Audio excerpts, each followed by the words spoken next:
আমি আগেই কইছিলাম আঙ্গলকে সমঝোতা করো সমঝোতা করো, সমঝোতা কইরা তোমরা ক্ষমতায় যাও, সমস্যা কি?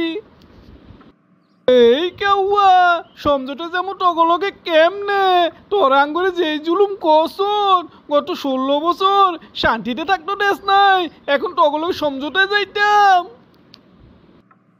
এই বেটা আঙ্গুলকে সমঝোতা করতি না, এখন তো তোরা ক্ষমতায় যাইতে পারবি না। যদি আঙ্গুলকে সমঝোতা করতি তাহলে ঠিকই ক্ষমতা যাইতারতি, এখন তো তোরা ক্ষমতায় যাইতে পারবি না রে। ওই বেটা কি কইলি তুই?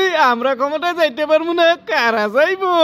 আরে মাঠে আছে কেথায়, আমরাই তো আছি, আমরা বলে ক্ষমতায় যাইতে পারবো না? পাগলে কয় কি? এই বেটা এত খুশি হইস না, আরে আমার কথা মনোযোগ দিয়ে শোন। অনেক দেখতাছস তুই এই ইউনুস সরকার কি শুরু করছে, পোলাপানগো লইয়া অগ ক্ষমতায় বুয়াইব বেটা, অগ ক্ষমতায় বুয়াইব, তগো আইকলা বাস দিয়া দিব। এখনো সময় আছে, আঙ্গলকে সমঝোতা কর, সমঝোতা। এই বেটা ইউনুস সরকার কইলেই কি পোলাপানগো ক্ষমতায় বইতে পারবো রে? নির্বাচন লাগবো না, ভোট লাগবো না, আর সারা দেশে আমরাই তো আমরা।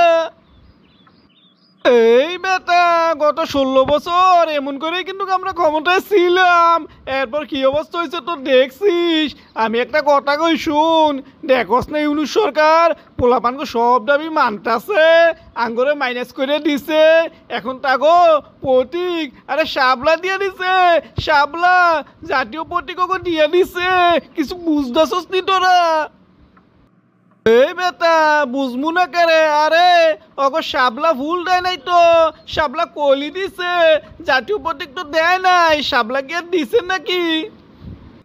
এই বেটা প্রথম প্রথম তো কলি দিব, ওই ফুল হওয়ার আগে কলি থাকে না, এখন কলি দিছে, কয়দিন পরে ফুল হইয়া ফুটটা ক্ষমতায় বইয়া পড়বো, এখনো সময় আছে, আঙ্গুলকে সমঝোতা কইরা অগো মাইনাস করি লো।